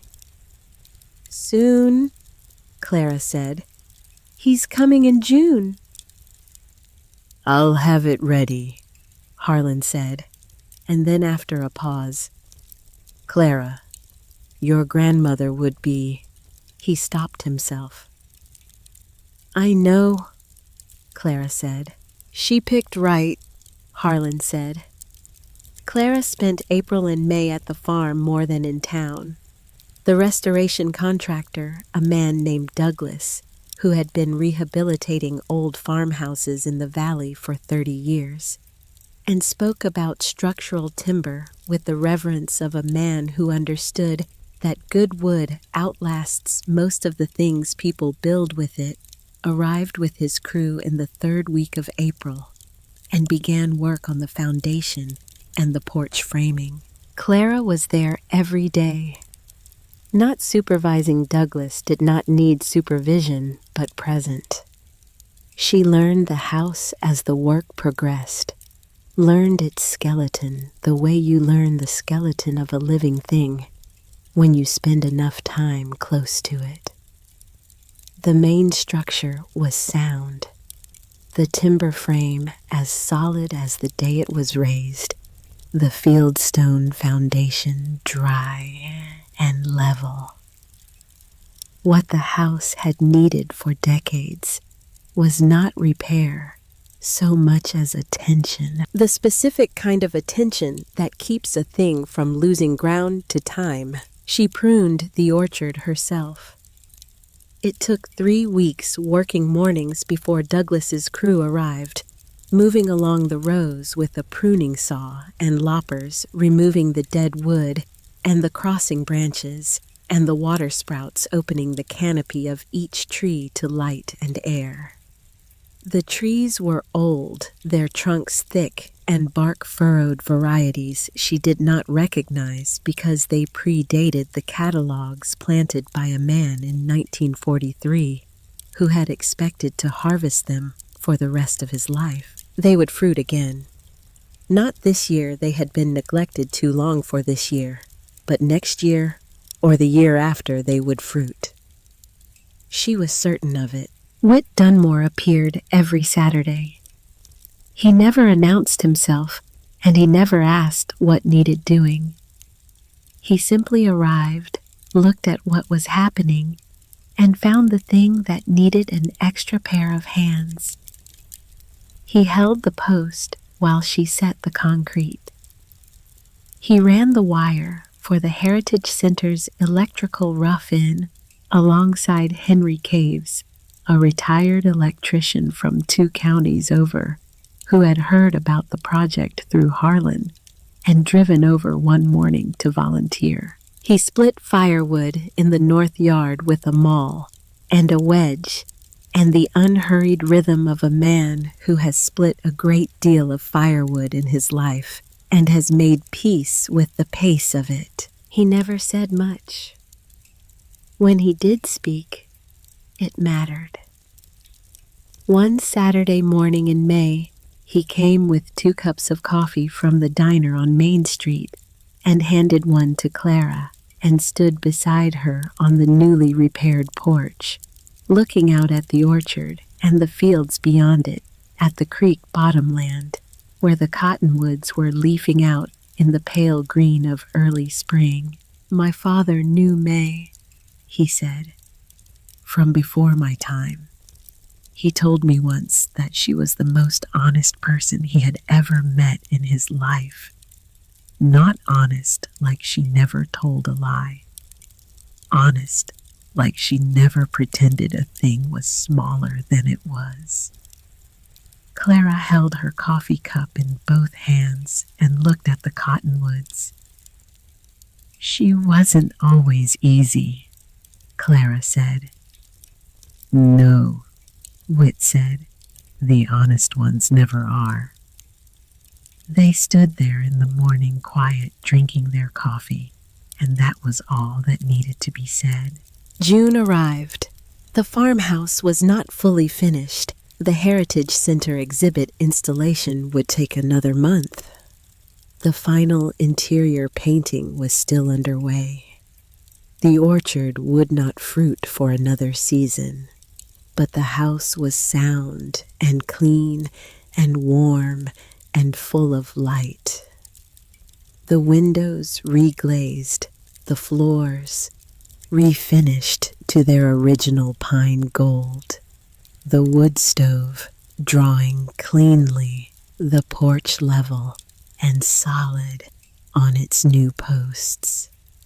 On the 14th of June, Clara drove to Dulles Airport. She stood in the arrivals hall with the other people waiting, the ones holding signs with names on them, the ones watching the doors with the particular attention of people expecting someone they love or someone they have not seen for a long time, which is sometimes the same thing and sometimes not. She was not holding a sign. She did not need one. She knew him from the photograph in the cellar, not the child of 4, not the boy of 8, but the man of 83 who carried the structure of that boy inside him, the way old trees carry their early rings, invisible but determinative, shaping everything that grew after. He came through the doors with a cane. He did not lean on heavily, and a daughter on his left side, a woman of perhaps 55, with her father's dark eyes and the brisk, watchful manner of a person who has spent decades protecting someone she loves. Behind them, a granddaughter, 20 or so, carrying 2 bags and looking at the airport with the bright attention of someone experiencing it for the first time. Ezra Feld was small. Smaller than Clara had imagined, though she could not have said why she had imagined him otherwise. He wore a dark jacket, a white shirt, no tie, the clothes of a man who has dressed carefully without dressing formally, who wants to be presentable for something that matters without pretending the occasion is other than what it is. His hair was entirely white and cut close. His face had the quality of a landscape that has weathered many seasons, not diminished by them, but shaped the way stone is shaped by water, the essential form becoming more itself over time rather than less. He saw Clara before she reached him. He stopped walking. His daughter said something near his ear. He did not respond to it. He was looking at Clara with the focused, still attention of a man identifying something he has been looking for long enough that the finding of it requires a moment to become real. Clara stopped 3 feet from him. For a moment, neither of them spoke. "You have her hands," Ezra said. His voice was exactly as it had been on the phone, careful and accented and old, in a way that suggested it had been through many languages and many years without losing its original register. Clara looked down at her hands, then back at him. "People keep telling me that," she said. Something moved across his face. Not quite a smile. Something older and quieter than a smile, the expression of a man allowing himself to feel something he has been keeping at a measured distance for a very long time. "She wrote to me about you," he said, "in her letters. She said you were stubborn in the right direction." "She meant it as a compliment," Clara said. "She did," Ezra said. With May, stubborn in the right direction was the highest thing she said about a person. His daughter extended her hand. "Naomi Feld Grossman," she said. "I have heard a great deal about this place over many years." "Clara Weston," Clara said. "I hope the drive wasn't too difficult." "He insisted on sitting upright the entire flight," Naomi said, with the tone of a woman who has learned that certain battles with her father are archaeological facts rather than present conflicts. Clara led them through the airport to the car. She drove them south on Route 81, the same road she had driven north on, in January in the dark, with a box of office things in the back seat and a wedding ring in a coffee cup. The day was clear, the valley green, the blue ridge running along the western horizon in the soft blue haze of early summer that makes the mountains look like something painted with a wide brush by someone who understood color but was working from memory. Ezra sat in the front seat. He looked out the window for most of the drive without speaking. Not from exhaustion or disengagement. His attention was complete. The attention of a man reading a landscape he has been trying to remember for 80 years, looking for the details that confirm the memory is real and not a construction. At some point on the county road, he said, "I remember a bridge." "A half-mile back," Clara said. "Over Hollow Creek. We just crossed it." He nodded slowly. "It was wooden then," he said. "I remember the sound. It made a sound when the car crossed it." "It's concrete now," Clara said. "Has been since 1962. He was quiet for a moment. "I remember the sound," he said again, more to himself than to her, as if filing it alongside the other sounds he had been carrying. She turned into the farm lane. The cottonwoods along the creek were in full leaf green and moving in the light afternoon wind.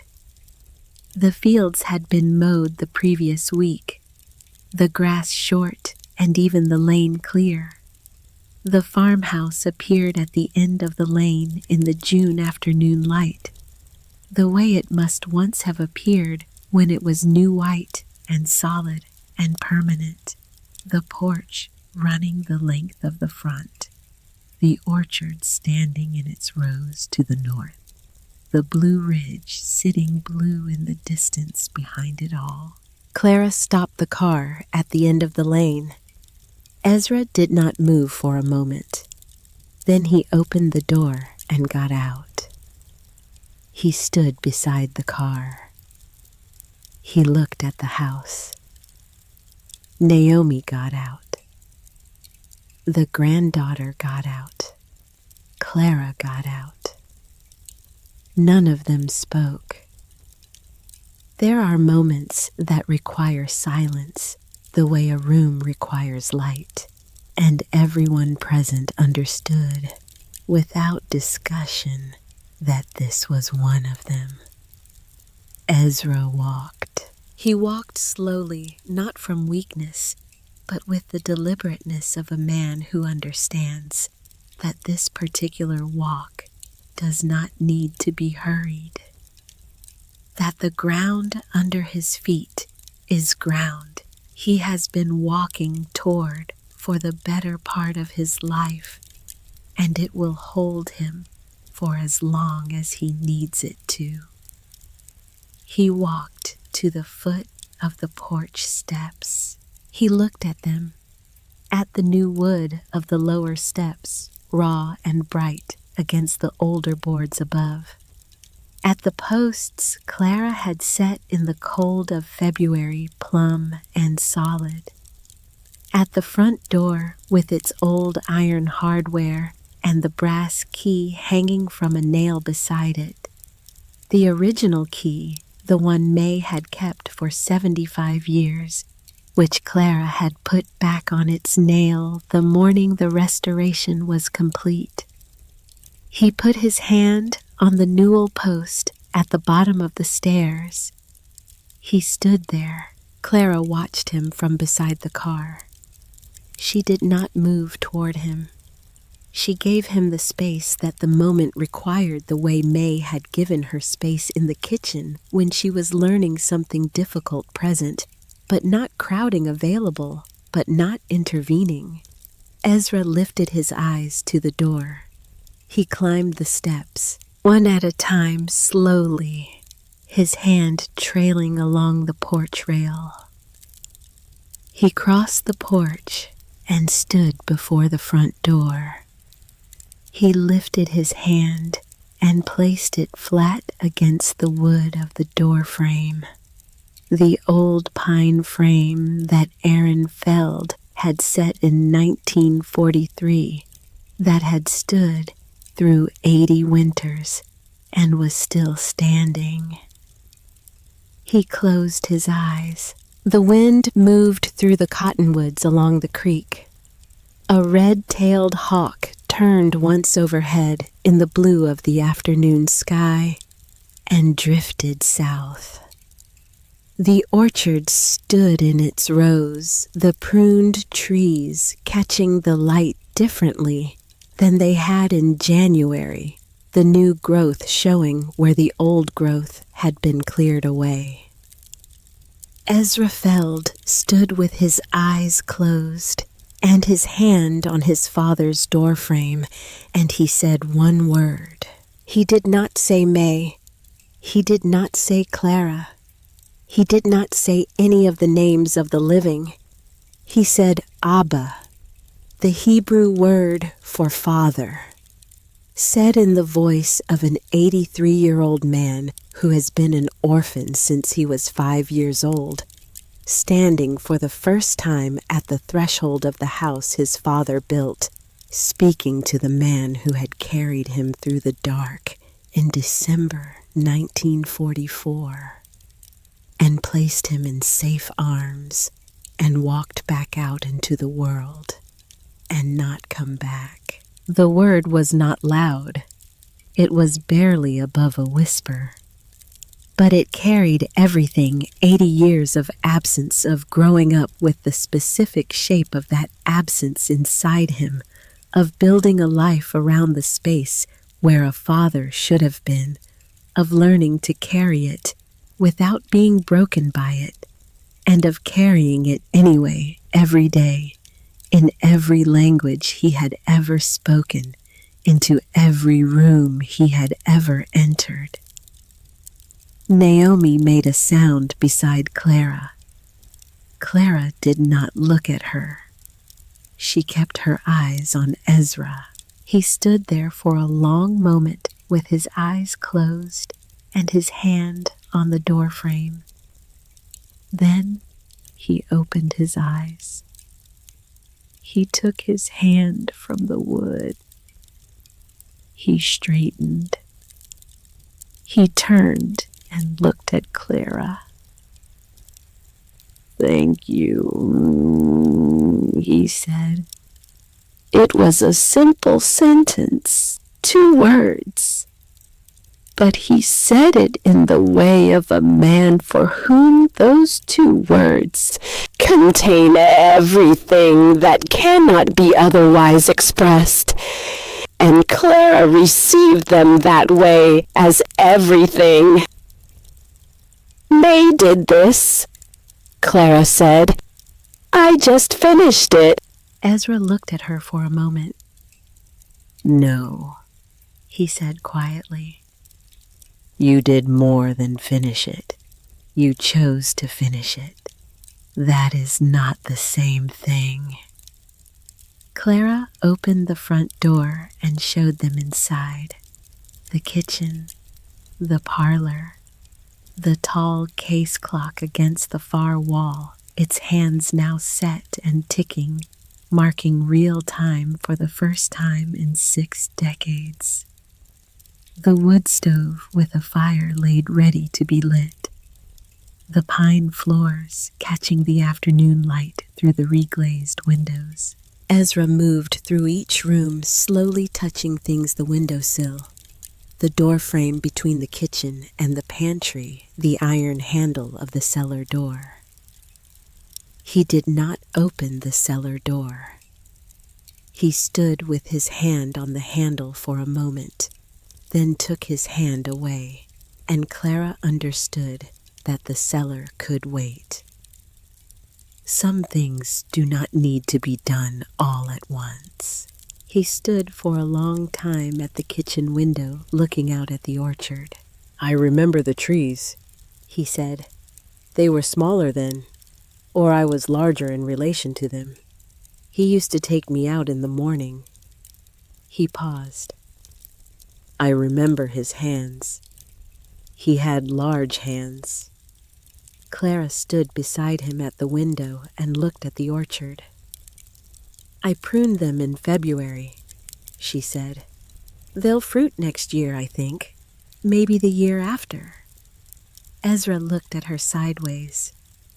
The expression on his face was the one she had seen at the airport, the thing older and quieter than a smile. "You pruned the orchard," he said. "They needed it," Clara said. He shook his head slightly, the way a man shakes his head at something that has confirmed a belief he held without being certain of. He looked back at the trees. "He would have liked you," he said. That evening, Clara brought Ezra and Naomi and the granddaughter to Harlan Cobb's office. Harlan was waiting for them. He had coffee and the good biscuits from the diner on Main Street and the sealed envelope May had left in his safe, and he received Ezra with the gravity and the gentleness of a man who understood exactly what he was witnessing. He opened the envelope. He read it aloud in his careful, dry voice, the voice that measured every word before spending it. May's second letter was shorter than the first. It contained 2 things. The first was a legal document drafted by Thaddeus Vick and signed by May in November 2023, 2 weeks before she died, formally transferring the deed of the Feld farm from May Weston's estate to Ezra Feld, effective upon his identification and consent. The second was a personal note. Harlan read it in the same careful voice. "Ezra, I kept my promise to your father. I kept it for 75 years, and I would have kept it for 75 more. The house is yours. It has always been yours. I held it the way you hold something that belongs to someone else, carefully, temporarily, with the knowledge that the right hands would come for it eventually. I received Your letters. All of them. I kept all of them. I understood why you could not come directly, and I never thought less of you for it. You sent me what you could, and I held that too. I would have liked to see your face one more time.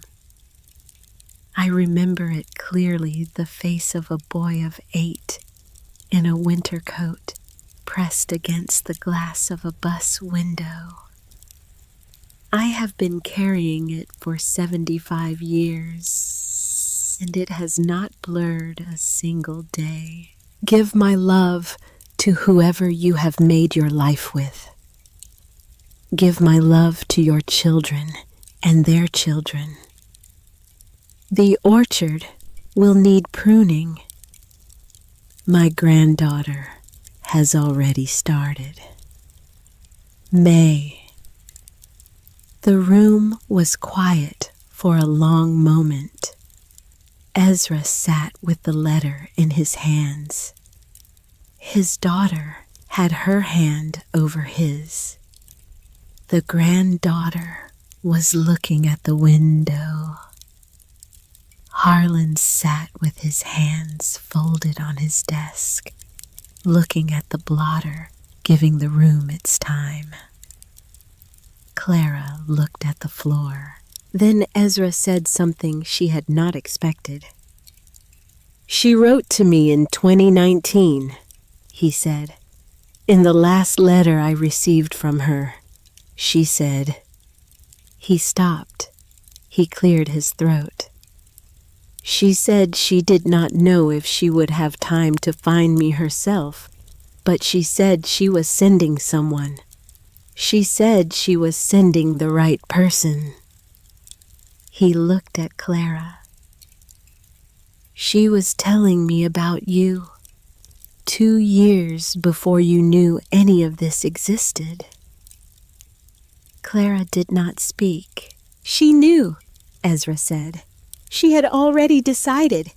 She had already put your name on the box. Clara looked at her hands in her lap. May's hands, people kept saying.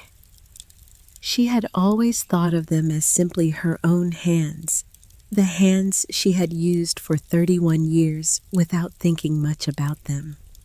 But maybe they had been May's hands longer than she knew. Maybe May had been putting things in them for 31 years, one lesson at a time, one summer at a time, one kept promise at a time, preparing her for a box in a cellar with her name burned into the lid. Thaddeus Vick filed the wrongful detention settlement claim the following week with Ezra's consent and documentation. The processing would take several months. The outcome was not in doubt. The Heritage Center opened to the public on the second Saturday of September. The exhibit was simple and did not use the word tragedy. It used the words truth and record and witness.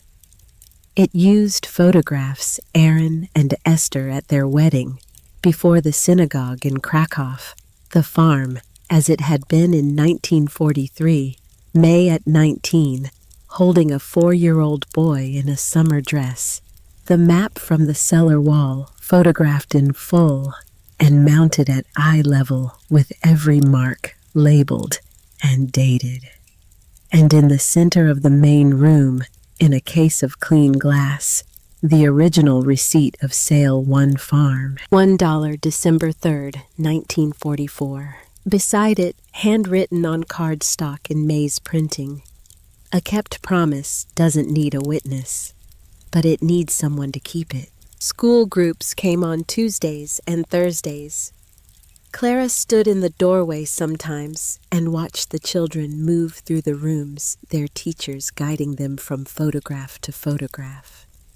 And she thought about a boy of 4 who had sat in a kitchen learning to read, and a girl of 19 who had said yes to something enormous in the dark, and all the years that stretched between that yes and this room. Ezra returned to Tel Aviv in the 3rd week of September. On his last morning in Laurel Fork, he and Clara sat on the farmhouse porch with coffee, watching the orchard in the early light. The trees had leafed fully through the summer, and the pruning showed in them now the clean lines of the canopy, the air moving through the branches. They would not fruit this fall. Next year, maybe. The year after, certainly. I thought about coming back for many years, Ezra said. I always found a reason not to. What changed? Clara said. He held his coffee cup in both hands and looked at the orchard for a moment. Your letter, he said. The paper, the handwriting. He paused. It was the same paper she used. I recognized it immediately. I have held enough of her letters to know the weight of it. Clara nodded. And the last line, he said. You said you would wait as long as it takes. May used to say that, exactly that phrase, in her letters. He looked at Clara. I understood then that she had taught you everything she knew. Clara looked at the orchard. The light was coming at a low angle through the trees the way it comes in September, when the sun has shifted south, laying long gold bars across the ground between the rows. She taught me to be patient, Clara said, and to finish what I started. And to prune the orchard, Ezra said. And to prune the orchard, Clara said. He set his coffee cup on the porch rail. He reached into the inside pocket of his jacket. He brought out a key. Small, old iron, the kind of key that belongs to no modern lock. Its bow worn smooth from generations of handling. He held it out to Clara. This was in the satchel of papers my father gave your grandmother, he said. It came to me when I came of age. The family in Philadelphia found it in the satchel and understood it was mine. I have carried it for 60 years. He paused. It is the key to the front door, the original one. Not the brass one, the iron one from before the war, from when my father fitted the lock himself. Clara looked at the key in his palm. I brought it because I wanted to leave it here, Ezra said. I want it to go back to where it belongs. He looked at the front door, at the frame, at the nail beside it where May's brass key hung. There, he said. Next to hers. Clara took the key from his hand. She walked to the door. She lifted the iron key and hung it on the nail beside the brass one. 2 keys side by side. One that had opened the door for 80 years. One that had been carried for 60 by the boy for whom the door was kept. She stood back and looked at them. She thought about May at 19, opening a door in the dark. She thought about Aaron Feld, walking back out into that dark with empty arms. She thought about a bus window, and a hand pressed flat against the glass, and a woman who walked home carrying a wedding portrait and did not eat for a week. She thought about the map on the cellar wall, all those penciled circles, all those years, all that looking. She had asked May once, years ago in the kitchen in town, rolling out pie crust. She had asked her what the most important thing she had learned in her life was. May had not stopped rolling. She had looked at the dough and she had said, Start with good hands and keep going. Clara had thought she meant the pie crust. Now, standing on the porch of the Feld farm in the September morning light, looking at 2 keys hanging on a nail beside a door. Her great-grandmother's generation had never opened.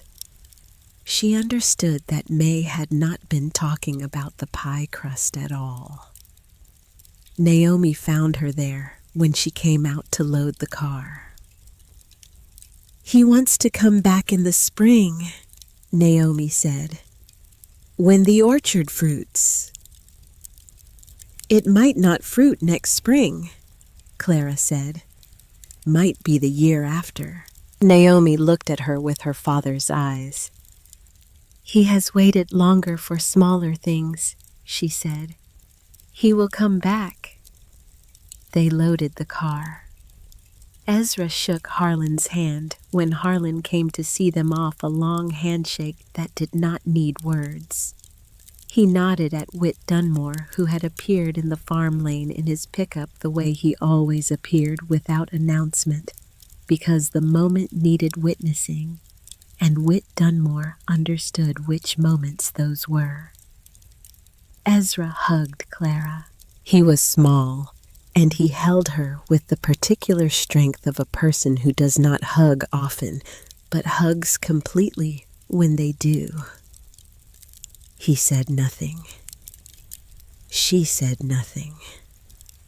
Some things do not need to be said because they are already understood, already recorded, already held in the way that the best things are held, not in words, but in the body, in the hands, in the specific and unrepeatable knowledge of a moment that was always moving toward this. The car went down the lane. Clara stood on the porch and watched until it turned onto the county road and was gone. She stood there for a while longer. The orchard stood in its rows in the September light. The cottonwoods along the creek were beginning to turn the edges of the leaves going gold. The Blue Ridge sat blue in the south, the way it always sat, the way it had sat when Aaron Feld stood in this same yard in 1943 and thought he had found the place where his family would be safe. He had not been wrong about the place. He had just been wrong about the time. Clara put her hands in her coat pockets. She looked at the 2 keys hanging beside the door. She looked at the orchard. Next year, she thought, or the year after. She went inside to make a new list.